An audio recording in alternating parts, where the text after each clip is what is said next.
You are listening to the Gritty Podcast, where we talk about all things gritty.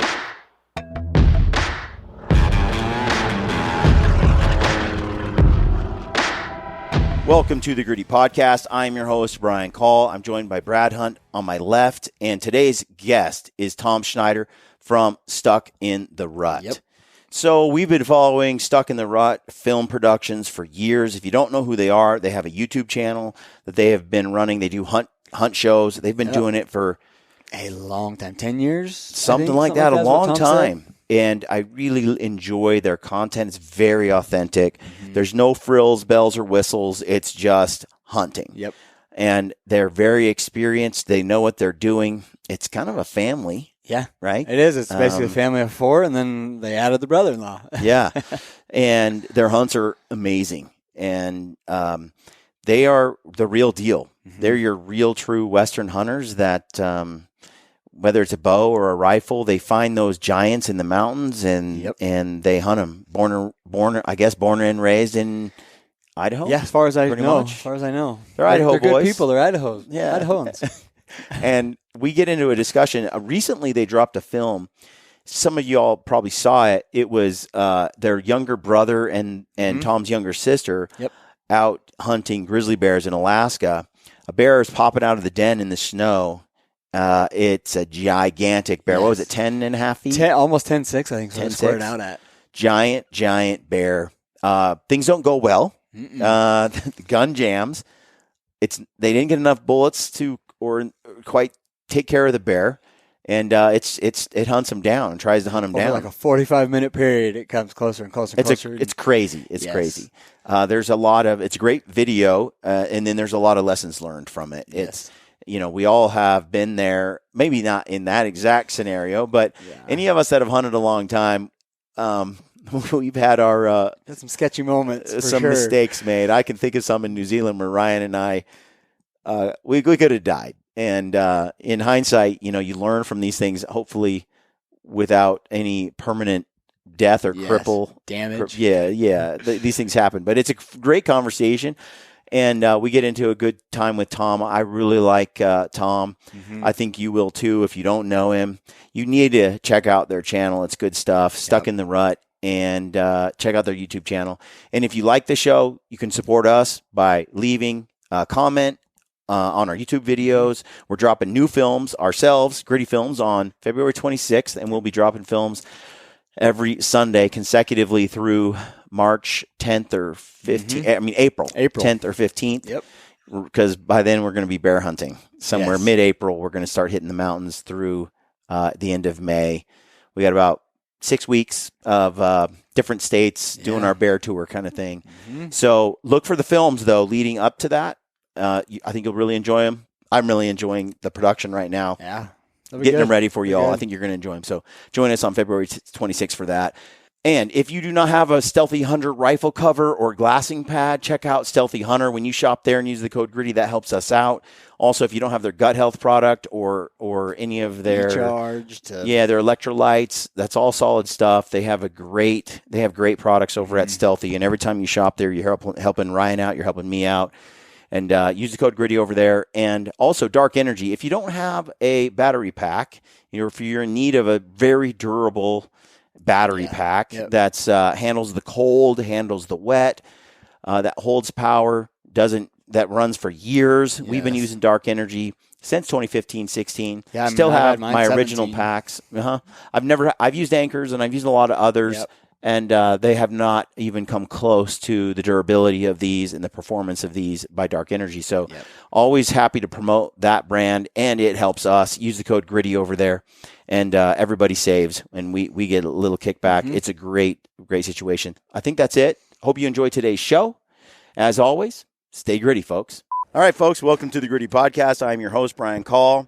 I got Brad Hunt here with me. Mm-hmm. As a co-host, and our guest today is Tom Schneider from Stuck in the Rut, and this is way overdue. Yeah, thank you so much. I'm really excited to have this conversation because I think, how long have you guys been on YouTube? For those that don't know. It's been a decade, about. Yeah. Yeah. Long time. It has been a long time, yeah. I remember being in an elk camp with Ryan Avery from Rockslide. Okay. And he's like, yeah, the only hunt show I watch is Stuck in the Rut. Oh, yeah. And I'm like, what? Who's that? Yeah. Where? This is like way back. And he's like, check it out.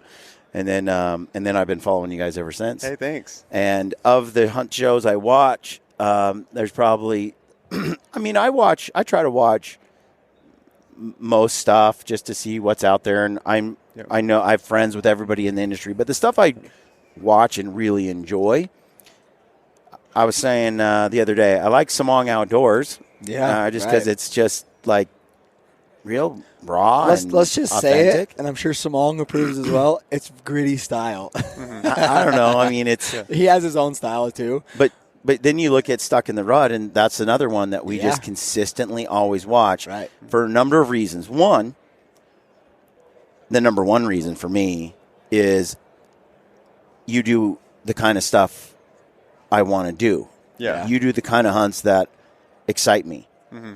You go to places and you do the hard stuff, and you go into hard places and you kill big animals. Yeah. Yeah. You checked all the boxes there. Yeah. And a lot of some of the hunt shows I see, it's a nice hunt, but they don't go out and find those unicorns. They don't do the thing necessarily. They don't do the like epic thing. Yeah. I know exactly what you're talking about. You know? Yeah. That's kind of like when we started, with Stuck in a Rut. That we did that because we couldn't relate to a lot of what we were seeing on, TV. Yeah. Growing up. I think the person that I think all of us would kind of idolize was someone like Jim Shockey. Yeah. Yes. Right. That was me as a kid. Like when I saw Jim Shockey shows, I was excited. Mm-hmm. Everybody else on these, I'm not dissing high fence. If somebody has the money, sure, do it. But like that did not excite me. Yeah. Right. Or people just shooting small stuff that didn't excite me. And I will say that my brother and I, Travis, I was actually talking about this morning, that we had a really good childhood. Yeah. Like where we lived. We lived at the base of 3 different mountain ranges, and majority of all the animals that we hunt there are general tags. Yeah. And being next to the Montana line, Idaho and Montana, I could get an elk and a deer tag, 2 elk tags, 2 deer tags every single year as a teenager. And so we were out just slaying it, Yeah. And at a very early age, we learned very early about being selective. And that was a lot from my dad, because he was an archery hunter before I was even born. Yeah. So he was a big-time elk hunter, bugling bulls. And so I was bugling bulls with Dad at a very early age.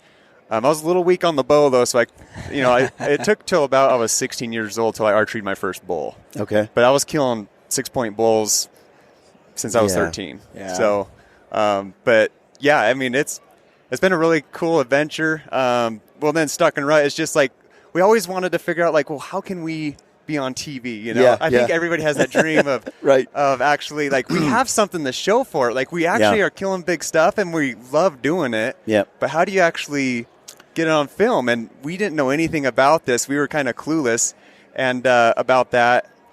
And we eventually got in contact with Gunworks. Okay.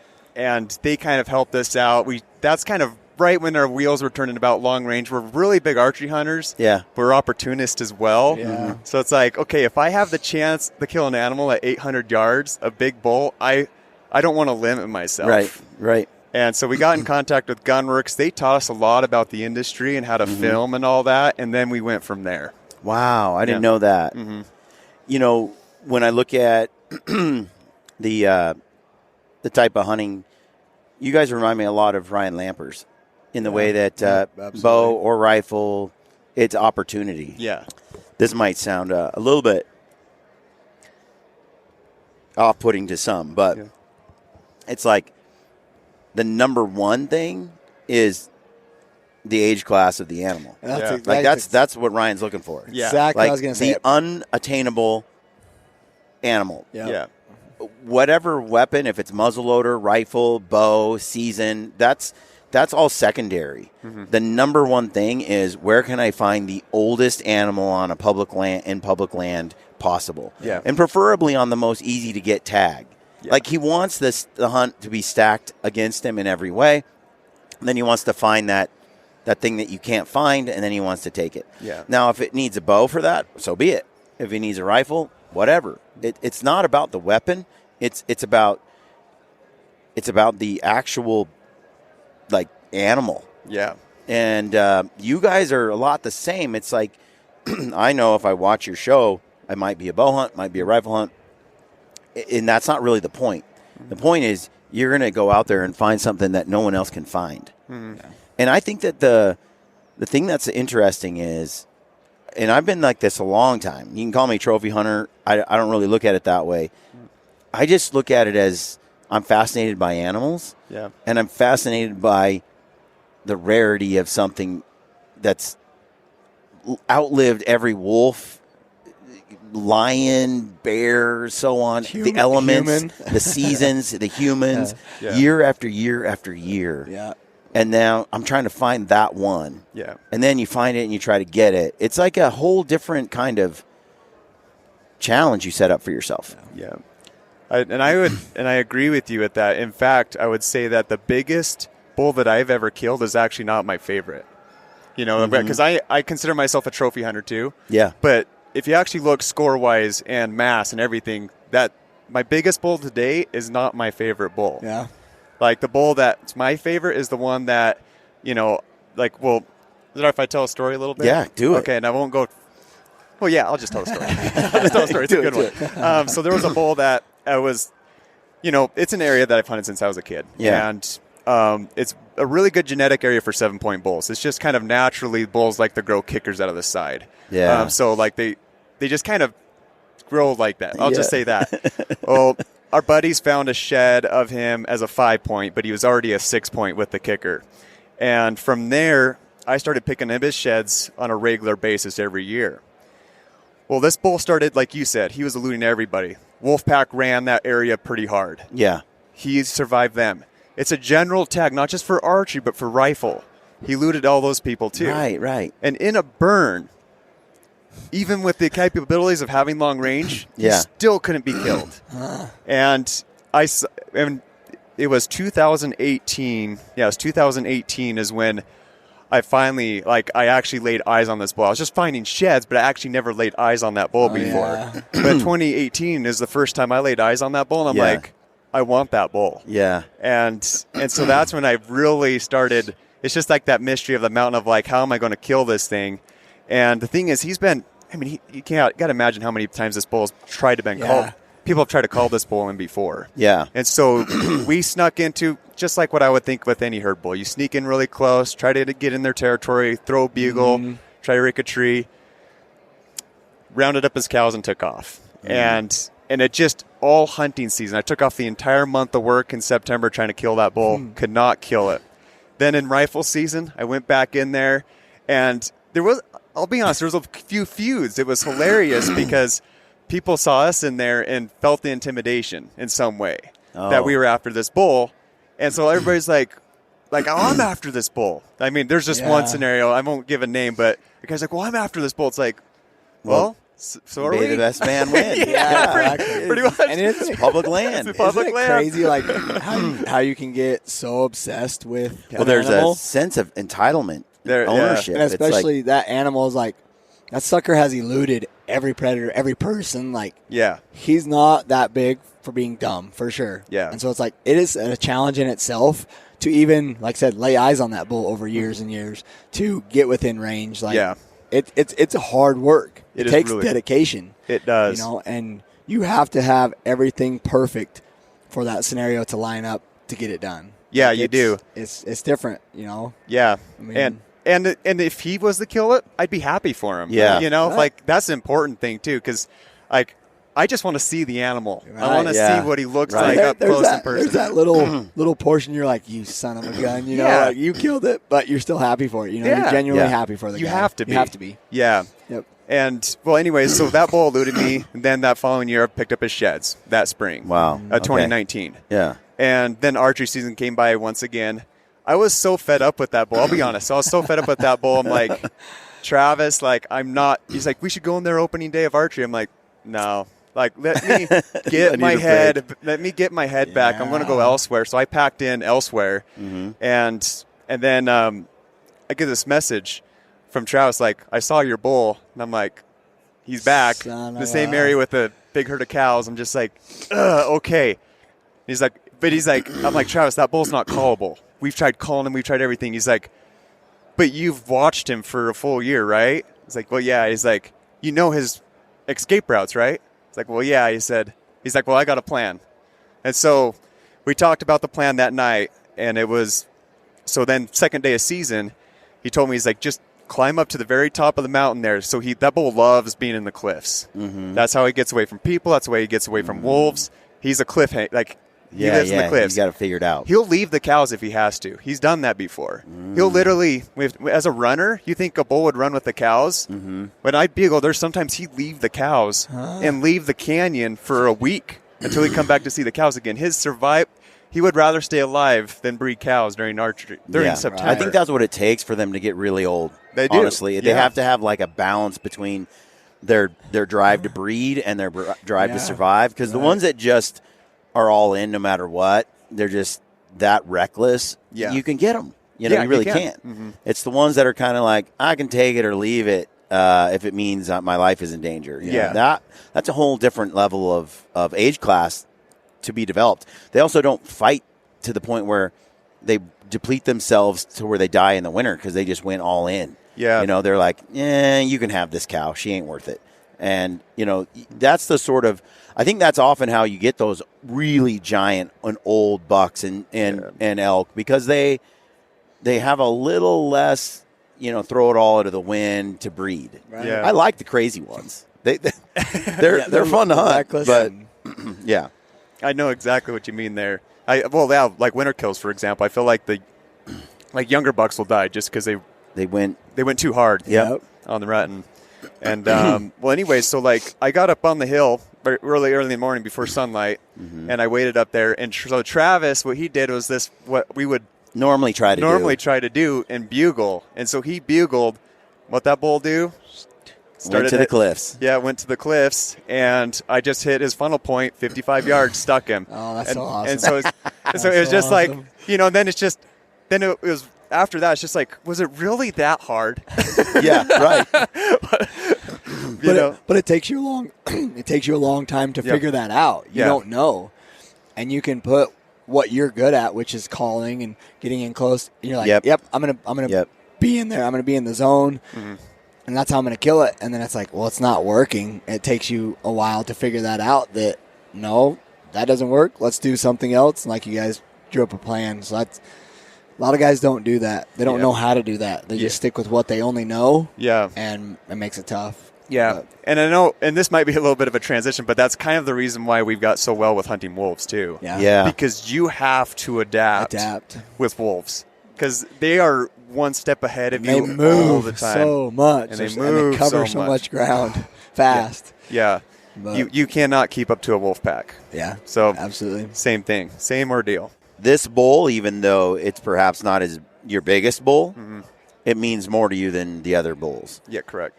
And I shot up a mule deer with my bow in Arizona. I tried to kill the same buck for 16 days in a row. It seemed like everybody and their dog was trying to kill the same buck, and I'd relocate him after just getting pushed and bumped, and then I'd try to get close, and he'd have like 30, 40 does around him, and he'd just be the only buck. And eventually I got this buck, and when I walk into my house and I see all these animals that all have their own story to tell, they have their own like experience that are behind it, from the tar that I felt like I almost fell off a cliff to get to the mule deer. I look around and it's like there's a couple animals like that Arizona buck, which is nowhere near my biggest deer. A lot of people were like, "That's a last day buck. Like that ain't very big," But the year that was there, like a super hard drought, like he's an old age class buck for sure. Yeah, I think he would have had 25, 30 plus inches on a normal year. Oh, really? Yeah. Okay. But he just was. There was. Jim Heffelfinger's son did a research in Texas about that, and like on really drought years, like on whitetail, they were seeing up to like 40 inches of loss of growth on antlers. 1 year to the next, and this was a 7-year. What was it? It was a 4-year drought. Yeah, 4-year drought, and it was like the guys that we talked to have been there for 40 years, 50 years are like, this is by far the worst drought we've ever seen. But what it is, the overall inches of the deer are really not the point. I know what it took. Yes. I know what the challenges were. I know what other bucks were in the area that weren't there. That was the first year Ryan didn't find a buck. No. This is the best buck we saw. Right, for sure. Lampers ended up killing a giant coos deer instead of with his bow on the last day. Oh, yeah. But you know what goes into it, and it has a special meaning to you because people can walk in and go, oh, wow. But it really is. When we say trophy hunting, I don't think of it as inches. Well, and I think of it as being selective. Yeah. It's not that when people hear trophy hunting, they think you hunted not for the meat. Yeah. Basically, at the end of the day, you hunted for the shallow reason and not for meat. Mm-hmm. And it's like, no, these are not mutually exclusive. I can hunt for the meat and both. Yeah, both. And the adventure. Mm-hmm. And if I were to just kill at this point, haven't hunted as much as I have. If I were to just take the animal, the first opportunity that comes, my hunt would be over on day 1 or 2 or 3. And we put 21 days in sometimes, on one animal. It's like because we want to maximize the time that we're out there. We want to set for ourselves that challenge that most people can't do. It's a whole package of things that that go together. And the meat is a huge part of it. It's just not the only part of it. And the horns are a big part of it. They're just not the only part of it. There's so many parts that go into it. But back to your channel, what you and the family has produced, it's like you're speaking our language because you guys are not just going out there to tag something. You're going out there for like the hardest one to get. Yeah. And I would argue that is not the norm in hunting TV. No. Yeah, correct. We were in Mexico just recently, Lampers, Brad and I, Hunter McWaters, and we went down there and I was talking to Hunter. He's working on hunt shows. And I'm like, set that challenge. Try to shoot the biggest buck you can find. Don't just shoot a buck. Yeah. And I think that if you're new to hunting, that is the challenge, just a buck. Yep. But as you progress, it starts to become, you set higher and higher challenges, bigger and bigger challenges for more you experience to match your skill level, your experience level. Mm-hmm. And but for me, one of the main reasons I like it is because you're speaking my language when you're trying to find that animal that can't be found. Yeah. And then you're kind of showing me how you did it. You know, hunt shows where they're like, I shot it. You won't go, and they're like, when we shot it. But you guys are like, this is our plan. This is how it went down. I got on his escape route. This is part of what you're describing in your hunts. Mm-hmm. So when you're doing your voiceover and you're just like, well, this is what happened, it's just like you just get the point across. Mm-hmm. And I know exactly how you did it. And that education piece, I think, is also what draws me to it. Yeah. Thank you. What's your feedback from your audience? It's positive mostly. Yeah. And it's getting more and more positive, I feel like. You're always going to have haters. Yeah. And I sometimes fall through the trap in trying to answer to them. You just can't. Depends on how you feel that day. Yeah. It just depends. I could wake up in just a sucky mood, and then it just let's battle. It's a battle, and you just got to back off, ignore those. But no, we actually get really positive feedback, and it's the feedback you're giving us too. Yeah. I'd say the biggest feedback we always get is that we're real. Yes. That's the one we get all the time. It's people are really. It's almost like a breath of fresh air when somebody actually sees a hunt that they can relate to. Yeah. It's not fake. Nope. They could see that we didn't have to rehearse anything. That it's actually everything was on camera. Yeah. It's always nice. It's hard to, but sometimes. If you have a chance to set a second camera angle, that's always nice. I think another thing, too, that was really hard for people to relate to is we hunt a lot of heavy timber country. Yeah, true. And so that's one of the hardest hunts to capture on film is those rush shots in the timber. And I think that was the beginning of Stuck and Rut when we started. We captured a lot of those really good ones. Yeah, you did. And that really caught a lot of attention from people, just running shots of a mule deer, my brother busting it. And it's did you get on video? I'm like, oh, yeah. Right. It is awesome. And, and it's just freehand. And honestly, I'm going to brag a little bit. I'm the best freehander of all time. I am smooth as butter. I don't need like a tripod or anything up close. Well, then, just modern technology, some of the has helped a lot. Yeah, it's helped a lot with like stabilization and all that. And so we don't have it's really smooth now. At those close range shots. But yeah, I mean it's been a fun adventure. And that's why we're still doing it. Yeah, I would say real is that's 100%. I'm not a fan of music in hunt shows. I'll put music in. So can I say something real quick? Yeah. I love how you do it, by the way, on your editing. So when I watch you guys' videos, I'm like, I'm actually pumped up. I'm like, how do I do that on our hunt? Because, you're the same thing. Like, I don't listen to a rock and roll song as a bull elk is coming in. No. Right. But, in the intro, you guys have a great intro that gets you fired up. To me, it's appropriate. Well, I'm just trying to do like a pump reel, just showing you, for 40 seconds, this is what you can expect for the next few shows. Yeah. A few animals get shot, and we're in this kind of place, and it looks like this. Let's do this. Yeah. But after that, when the hunt starts, I don't want to hear music. Yeah. I don't want to hear one of my pet peeves. And I don't mean to, I would say there are a few shows where they throw music in, like Brandon Shockey. Yeah. Brandon Shockey uses music on a stock. For some reason, I'm not really upset about it. But he's also Brandon Shockey. Right. he's one of the gifted greatest at producers. Blending it and making me just be okay with it. 99% of the people who use music on a stock, I hate it. I hate it because they've got some Hollywood epic movie trailer music going, from 300 or something.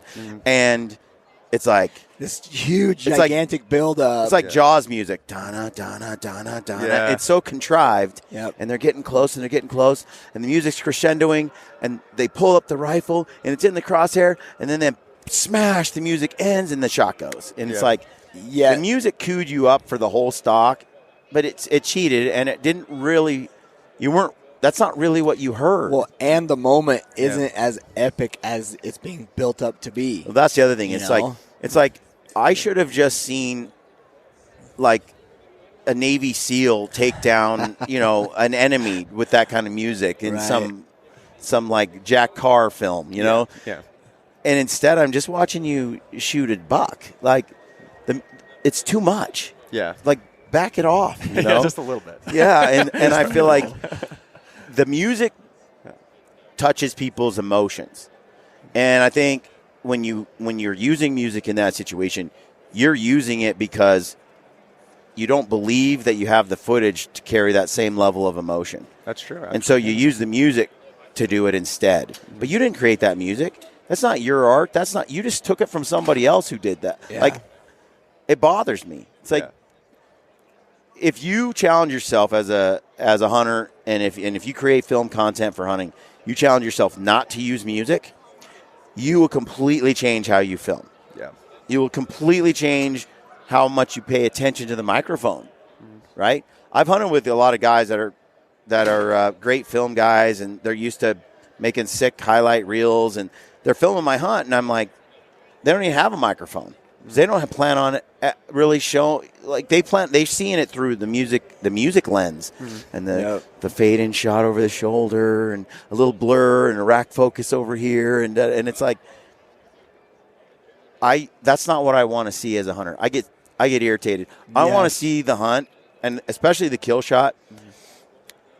If I watch a 30-minute video, and the stock was 30 seconds and the shot was 20, and then the rest of the movie's 30 minutes, something went wrong for me. Yeah. I want to see we're running up the hill, we're getting in position, this is the plan, this is what we did, okay, and then the shot, if the shot was 9 minutes, I kind of want to see the full 9 minutes. Yeah. You're set up, you're are you going to shoot it? I don't know, he's been in the brush. I want to go through that with you as if I'm there. Yeah. And that's what you guys put out. But how many times is it it's just the guy's there, he's on the gun, you got him, yep, boom, and then you walk up on it. It's that didn't happen that way. Yeah. That was a 12-minute sequence that you just boil down to a kill shot. And it's weird. You see a lot of the next step is, that prized possession that guy has his hands on that animal. Like, that means a lot to me. You look, like, they skip over that. The animals see the animal. The animal is the prized possession. Well, they're the star of the show. Yeah. Right? Like, when you guys shoot something giant, I want to see the giant thing. You said you wanted to put your hands on that bull. You'd have been happy if another guy got it. You just want to see it. Yeah. I think that's primal. I think we all feel that way. Yeah. And so when you guys walk up and you actually film it on the walk up, whether it's twisted around, the tongue's hanging out, you're just showing them what was there. Yeah. We try to do the same thing. We're just like, okay, Ryan walks up, I walk up, and then I'm filming whether the thing was giant or not giant. I'm like detail showing you what it looked like. Mm-hmm. Half the time I see like the tip of an antler and they're just talking. Like, what the hell, meat eater? Like, I'm sick of that. Like, why is it all sanitized? Yeah. Like, show me the damn moose. The only way I could do it is go to like an Instagram page where somebody posted a photo of it because it's not in the film. Well, and what the hell is that? Like, it bothers me, but I know it feeds. It caters to the YouTube algorithms. It caters to the censors and all that. In allowing. You don't get you get penalized when you do it the way we do it. Yeah, and that's true. Did you see I read something up the other day. I'm not good at remembering exactly the wording on YouTube, but I'm always trying to pay attention to it. Because the one thing that they said originally was dismembering an animal is not allowed. And so I'm like, shoot, and people are asking, well, we want to see the animal get broke down. Then you get the questions again, like, oh, you must have left the meat. You don't want to have. I'm like, no, I actually want to show cutting the animal apart, but kind of in the rules. But it crushes the views and the engagement because it gets flagged and then it doesn't get thrown out to the algorithm and all that stuff. Exactly. But there was one thing I read recently which I thought maybe is a good change where it said everything, but there's an exception. Did you see that? Yes, we did. I saw we were discussing it on the way back. So I'm like, okay, where you can dismember the animal and break it down, and that doesn't count against you. Yep. It was really the rifle content, the gun content that was being suppressed. Yeah. It's basically like the hunting and the processing of food is what it said is okay to standard practice, basically. Yeah, like a traditional practice of hunting. Yes. Yeah, whatever. Yeah, like they had some sort of wording for it, but I'm like, oh, okay. Looks like we're good to go again. Yeah. Well, and half the time you're guessing, right? It says this has been flagged. It's not suitable for ads. Yeah. I do a 4-part series, right? Yeah. One video gets 150,000 views. The next one gets flagged and gets 40,000 views. And you're like, okay, YouTube obviously crushed it, didn't promote it at all. Yeah. And those 40,000, I feel good about it. It's organic. That's just my audience who doesn't have to have it pop up on their page by accident. They literally have to be logged in and proactively going after it. To actually, to see it. I have a lot of people who a lot of my audience is that group. Like, I'd say 50,000 people that are going to find it no matter what. No matter what. But we'll break 100 to 150,000 on a show in 7 days if YouTube helps with it. Yeah. And that's double, right? Double, sometimes triple. What I get just for my hardcore group. Yep. So they are incentivizing us to censor our stuff. Like YouTube is showing me, hey, Brian, if you just change this and this about your show, you'll get this much more. And I'm like, yeah, and then I'll be giving in to censorship. I'll be tailoring the way you want me to do it. I'll be changing norms. I don't play the game. I just put it out, and if it goes well, it goes well. If they censor it, they censor it. And I think that fosters a sense of with the audience of real authenticity, right? Yeah. And you guys put a little warning up. I do because a lot of it. The only reason why YouTube really pays attention is when you get flagged. You get an idiot that gets on there and starts flagging you. Yep. And so sometimes just a little warning label, and I won't do it with every video. Yeah. But usually predator videos for sure, like wolf or brown bears. Yeah. I'll do a warning label because it's just like enough to just say, are you sure you want to jump into this? Are you sure? Yeah. And sometimes just that extra question, you'll notice a big difference. I mean, people think it's already obvious. Like, well, it's a hunting video. Why would they click on it? Well, they do because they hate it. But if you have a little warning label and even just maybe a little brief explanation. I was very curious about this because I've thought about doing the same thing. I thought about adding that on the front because in one way, I think they don't feel as justified in complaining about it when you as the content creator said, hey, this is what this is. Don't come in here if you don't want to see it. Yeah. And then I think they're just much less likely to leave a comment or to complain or flag it because, I don't know, because they were told this is what you were going to see. Yeah. It's like I still think it's weird. You kind of caught them in their, like, what their plan is and like, yeah, and they're like, okay, I'll just watch cute kitten videos again. Yeah, right. You know, exactly. So that we go on for hours on that. So when you guys first started making videos, okay, and you started to really grow Stuck in the Rut, because the landscape has changed a lot since you started. It has a ton. If there's a dude out there right now who wants to kind of get started and make hunt shows, what's your kind of top 3 pieces of advice? Well, get a camera. Yeah. Start filming, and be in for the long haul. This is not a quick get-rich game. Yeah. The hunting industry is not. It's a long-term. Don't quit your day job just yet. Yeah, right. Just wait. Hold on to it for a bit until you start to see actual figures start. Yes. You know what I mean? But enjoy it too. Really, like, we do this because it's fun. Yeah. I can think of way more better ways to make money. Yeah, way more ways to make money. So we're contractors, right? Yep. So we build houses. We make a lot of money doing what we're doing. Yep. Like, compared to the hunt industry, it's pennies. It's pennies. Yeah. We do this because we love it. Yeah.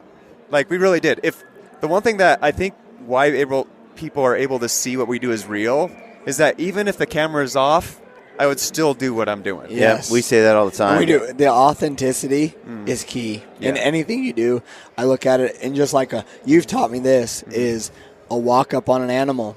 You can't replay that authentic emotion that somebody has when they're walking up on an animal. So it's kind of in stages, you know. You get their authenticity, their reaction. Yeah. Then you can go back and show the animal more with different shots or whatever. Yeah. But the authenticity is key. Yeah. One of the things that I can't stand is when the camera's behind the game animal as the hunter who shot it is now approaching it from 50 yards away up to it, and then they're like, oh, wow, well, somebody already got there first. Yeah. This doesn't feel authentic to me. Yeah. I don't like it. Like, I mean, I wouldn't on a trip, I wouldn't go, hey, let me go look at your deer first. Like, it bothers me in a way. Like, this is my thing. Like, Same the here. person who shot it, Same here. Like, I want to treasure that moment, that cherish their they get to walk up on it. It's theirs. They finally did it.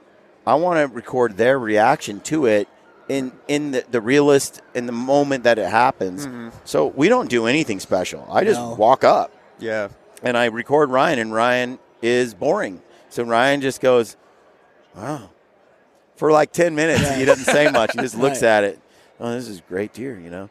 Then he starts to talk more and more. And like after an hour, he's like laughing and, did you see what happened? But he almost, in intense moments, he goes, most of us get more intense and talk faster and louder. He like stops and soaks it in. He actually goes introverted and quiet. Yeah. That's his like to an intense degree. Yeah. And then when they're recording me, I'm just being real. I tell people all the time that do want to make films, like, just be real. Yeah. If you're one of those dudes that just freaks out when you kill something, and you're just like, and that's just you've always done that. That's just like what happens to you. Yeah. I find it kind of cringy, but at the same time, I'm not. That's okay. Like when someone does it, like a Fred Eichler, they lose their mind. Okay, well, that's Fred. Like, it's real. Yeah. He's not being somebody he's not. Yeah. And then you have the criers, the guys who cry because they shot something and they're like, this is such a special. If you're that guy, fine, cry. If you're the guy that's like super quiet and introverted like Ryan, you don't do like a hyper, like be that guy. Whatever you do, though, just don't try to be somebody that you're not. Yeah. And you'll do fine. You'll do fine. And you know what you find is you're like, well, I would never freak out like that. But I don't mind that he did because I know it's genuine. That's his true reaction. He's got a reaction of sorts. What I don't like is when I see stuff where I'm like, everybody's high-fiving and screaming and hyping it up, and it's like, you've killed 70 animals, small, much bigger than this. I know this isn't real. This is fake. This is fake. This is the cliche response to try to hype up this show and make it all emotional, and it doesn't connect. Like we sense it. People can sense real. Like that's the one good thing with people is like that's one. Like especially people that are real themselves and they're out hunting and know what it's like. Yep. They can sense it. Yeah, I think you're right. I also think one thing that's interesting is how drastically different like my content is from your content. Yeah. Like really, I don't use voiceover if I can avoid it at all costs. If you don't need a voiceover, that means you've done a great job for me. like if I can go through and because I'm the editor of Stuck in Rut, by the way, so I always have to. I'm the one chastising my family, right? And I'm like, if I don't have to do a voiceover, we did our job in filming. If we have to do a voiceover, we have to improve. Well, I use graphics a lot because Brad didn't hit the record button in critical moments. Okay. And so I have to now come up with some kind of picture to try to like explain what the hell happened in the last 2 hours. Otherwise, you're just magically time warped to a shooting position. Yeah. He was using graphics way before I came along, so that just says something. I had to learn to do. But there's ways to tell the story. Yeah. But the point is, different cameras, different styles, different everything, the way we do it, and yet, like, they're both good. I really enjoy your stuff, and I think that's something to consider, as a content creator. Thank you. Just be real and do the best you can with your style. It doesn't have to be this way or that way for it to be good. Good is good, you know? Yeah.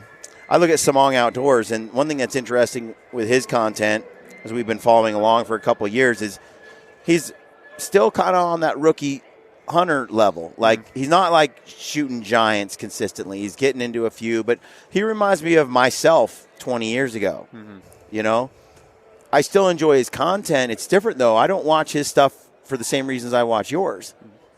I watch it to sort of go back in time, like when I was inexperienced, made a few mistakes, and how I got excited over, just seeing a branch antlered bull in the Oregon coast. Like, oh, we saw one, and it's clean and easy to follow, and it's fun to see it through the fresh eyes of someone who hasn't been hunting all these years now. When I go to yours, I want a taste of vast levels of experience, big animals being pursued. I want to learn how you pulled it off. I want all that. So, but it does. My point is, good is good. It doesn't have to copy a mold. You know what I mean? Like, and I'm trying to put a finger on what it is exactly that makes me like diverse. That's so different. Like, your stuff is nothing like Samong's, and yet, or the hunting public. I watch those damn guys hunt turkeys all the time. I don't hunt turkeys. I don't really care to hunt turkeys. But for some reason, I enjoy watching their turkey hunts. And I'll watch 10 or 15 of them.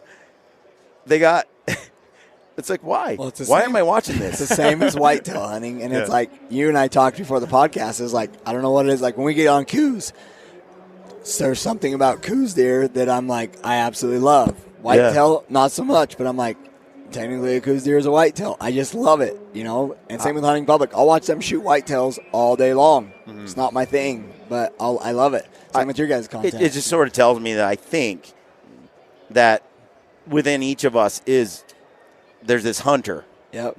And we recognize hunting when we see it. Yeah. And whether it's for a turkey or it's for a whitetail or a giant muley or a big elk, whatever the quarry is less important than making me feel like I went hunting. Yeah. Mm-hmm.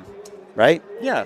Well, yeah. I mean, when they show the whole video and they show it right, you feel like you're there. That's it. And and sometimes like when you really did the right job, and I felt like I got really complimented recently on the last video I just posted, but everybody just said like, man, my hair stood up on that last one because it was my brother and sister's bear charge that they had. And that was so tough. That was probably one of the toughest ones I had to edit because there was so much missing. Yep. Like when everything started going, they dropped the camera equipment and ran because they feared for their life. And I'm like, how am I going to put this together and like actually show the emotion and everything that happened on that hunt? And so, I mean, it took me a long time. It took me over a year to finally, like, and although it's 49-minute long, it's long. It's a long video, but it took me a year to really figure out finally how to put it together. Dude, the second that came out, we all watched it. Mm-hmm. We were in Mexico. Mm-hmm. Yep. And then we talked about it for like 3 hours, afterward. Oh, yeah. And it's just such a cool piece of content. I think you nailed it because, you felt like get out of there. Yes. Like you felt like you were there. Mm-hmm. But then by interviewing your sister and letting her kind of describe the emotions and filling in the gaps and cutting back to the show, I mean, you really did a great job bringing us along for that whole experience. I've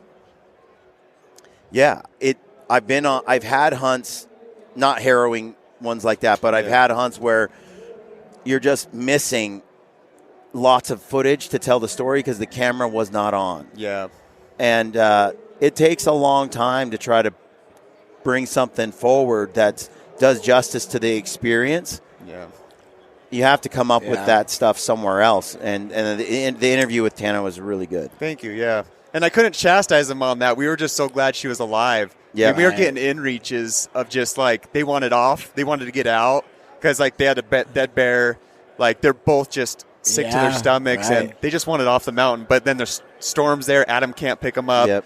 And we're just like, we're all sitting there with in-reach messages. We're just like, we're so helpless. Yep. Our family. This is my sister, my little brother. Yeah. And I want them home safe. Yep. And it's like, I felt so helpless. You can't do anything. Dude, when he talked about dropping the handgun in the snow, that made my stomach. I know.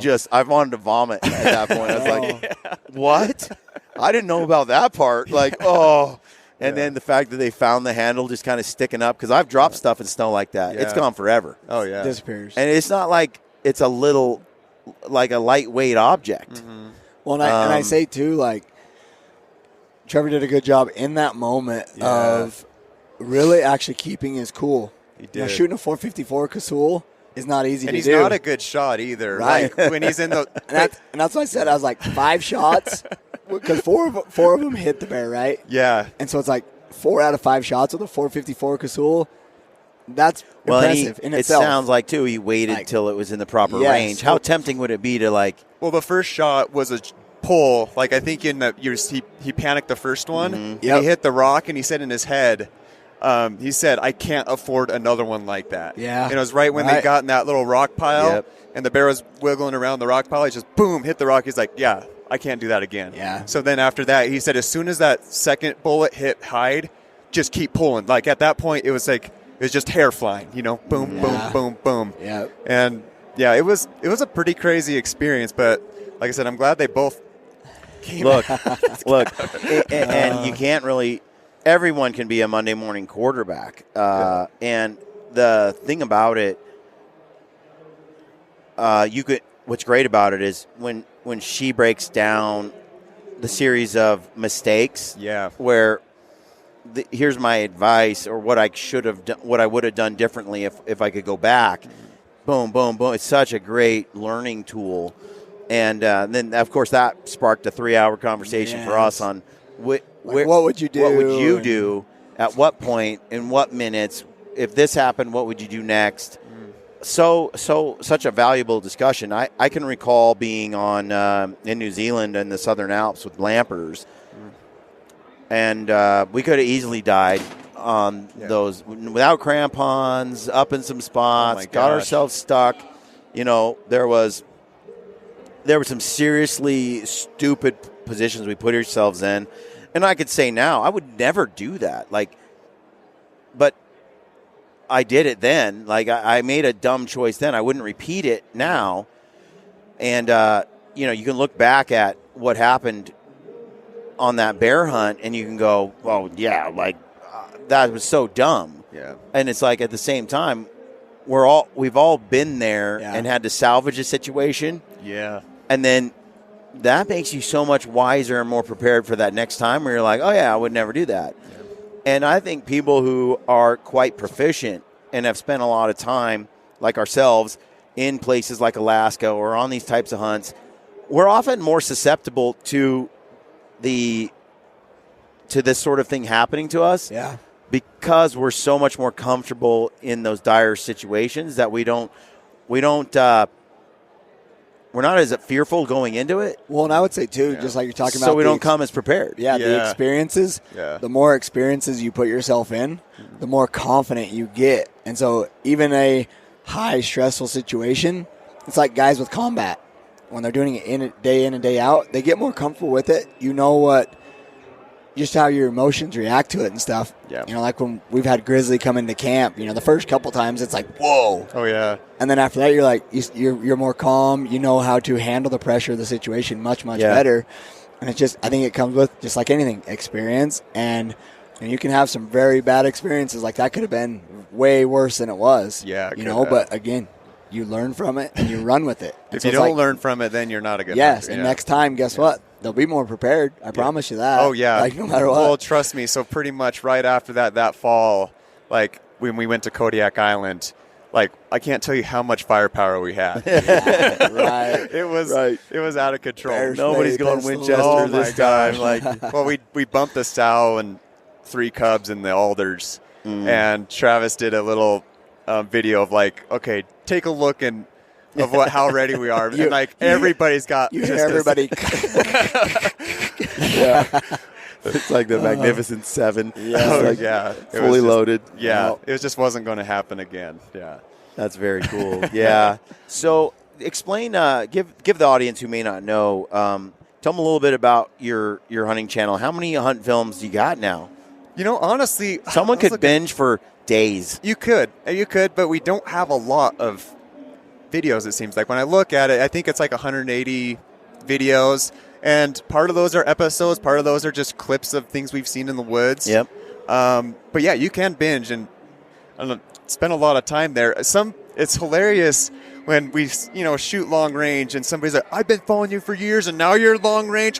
It's like, have you go watch our first videos? Yeah, right. Yeah. We're shooting 1,000-yard shots, and I'll be honest, I think in some way learning long range, there was moments where we were just a little bit on the reckless side. Yeah. But we learned our limits. Yeah. And so I think with anything, you can get bad shots close range with a bow. Yeah, exactly. You get bad shots long range. Honestly, if I actually was to pick it apart and just not just myself, but look at my friends and other people that are skilled hunters, more animals get wounded close range than long range. Yeah. Yeah, I would argue that when it comes to bow hunting or rifle hunting and shooting longer shots, to me, I've shot bows with Levi Morgan. Look, man, I don't get to be Levi Morgan, okay? I'm not Michael Jordan on the basketball court either. Yeah. There are special people with special talents, and there are people who work their butts off 1,000 times harder than I did to develop a talent. Mm-hmm. So I don't like to judge someone else's range or distance or how they shoot, because I feel like it has everything to do with that individual's ability. Respect, my advice is, and my take is always, shoot the shot you can make. Yeah. That's exactly what.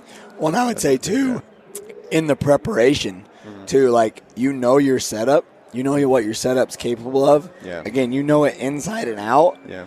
And you've shot it a lot. You know what you're confident with, and that goes a long ways. A lot of guys don't know their setup. Yeah. Their setup's not capable either. Well, yeah. And when you're young, like when you guys were young, and you were just like I think the rest of us, you learned that I should have been more patient. Yeah. I shouldn't have taken that shot. That once-in-a-lifetime unicorn animal, I put a bullet where it didn't belong, and I'll probably never find it. Yeah. That happens to you a few times, and you start to go, and I went with Ryan, and he has a certain critter in mind. Yeah. And he is hot on the pursuit there. Yeah. He could have killed it on day 2, probably day 4, day 5, day 8. All those days, it was in a range that he's capable of taking, and yet he waited, and he waited, and he waited. Until he had that shot he knew he could make, like where there's almost no doubt, and that's the one he takes. Yeah. And we've all learned, I think, if you've hunted long enough, that pushing that limit can often cost you that once-in-a-lifetime opportunity.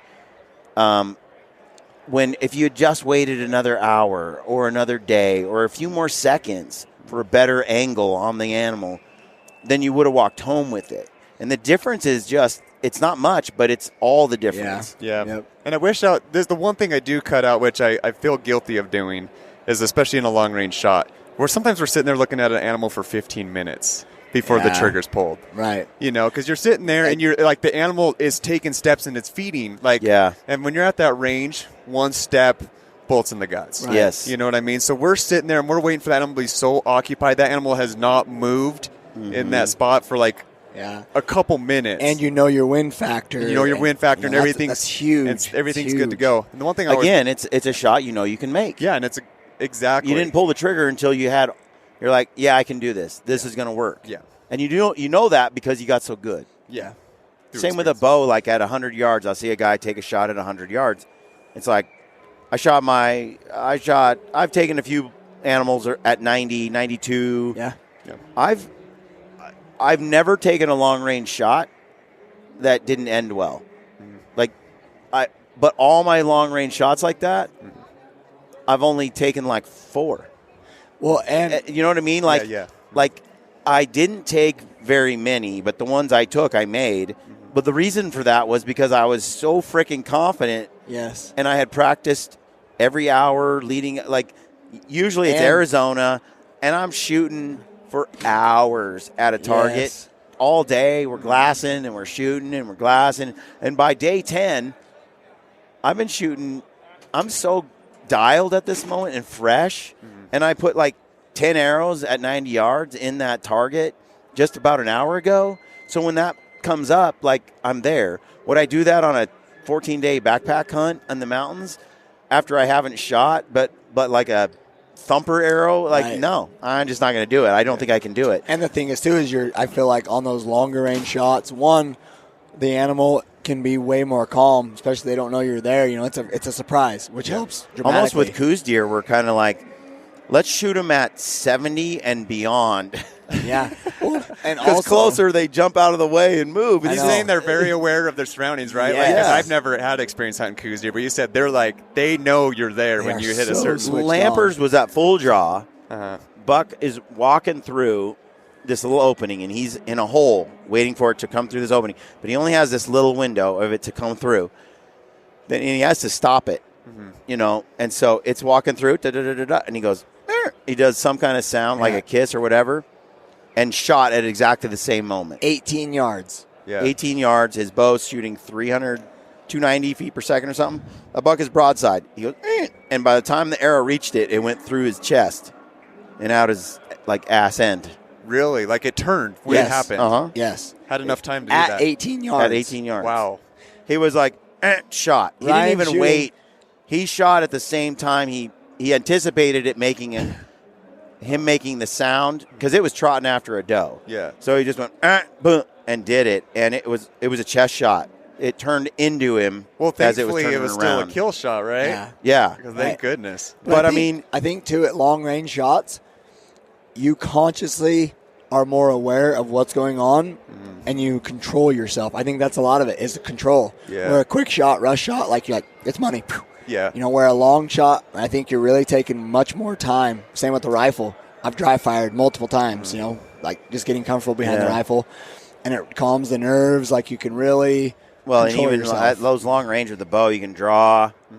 Nah, I'm not there. Let down. Draw again. All that.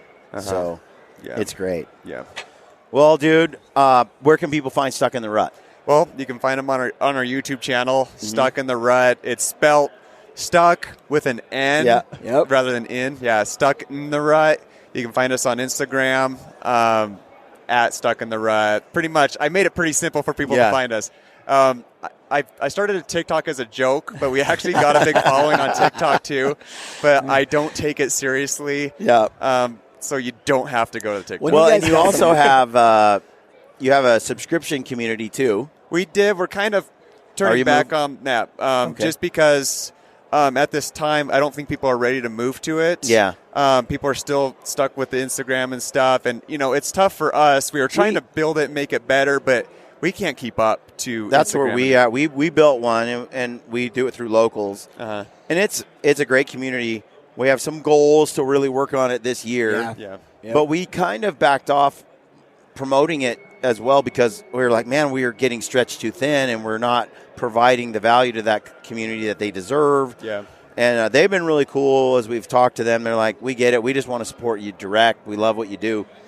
But I think that's a good place to go, and it's a smart thing to do. I think we do want to develop these kind of communities. I think it's going to be the future. I still think that's going to be the future.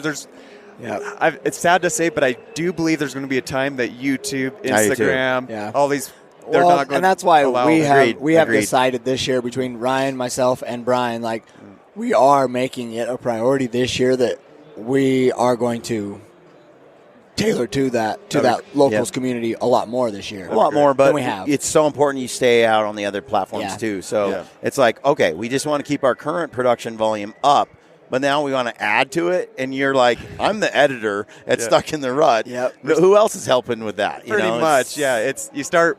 There's it's just siblings, right? It's 4 of us, and well, with my brother-in-law too, so that's 5. And so it's rough. It is. It can be rough. Well, and you guys also have some of your courses and stuff too, like the new Wolf course, right? Yeah, the Wolf course has been a great success. I know you guys are doing some courses too, correct? Yeah. No, the mule deer course was good too. I'm very obsessed with mule deer hunting. Where do people find that? So the mule deer, the mule deer was a start, and it's really wordy, but it's stuckinrutmuledeermasterclass.com. And so I'm like, I need to shorten that. Yeah. So the wolf one is just Wolf Hunting Masterclass. So do you have a website?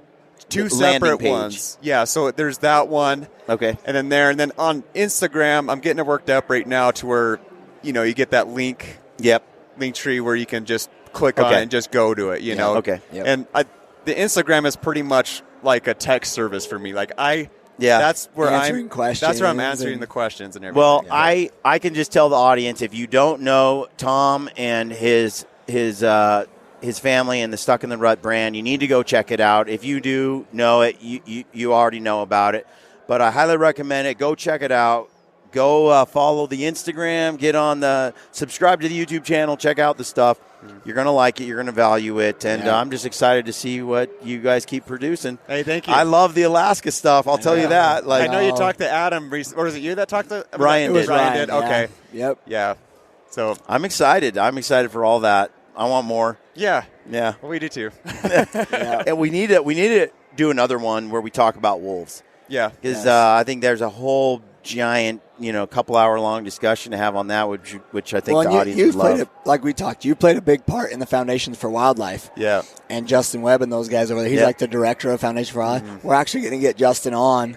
And so I kind of wanted to hesitate fully talking to you about Foundations for Wildlife just because Justin is a master of doing it. He knows the numbers and everything, like the statistics. He's that guy. I'm just the guy that's just, I want my mule deer and elk. And so that's why I got so passionate about hunting wolves. Right. That's great. You guys are killing it. Thank you. Keep it up. Yep. So. All right, Tom. Thank you. Appreciate it. Folks, thanks for tuning in to the podcast. And if you like the show, don't forget to like and subscribe. Leave us a comment below. We appreciate all that.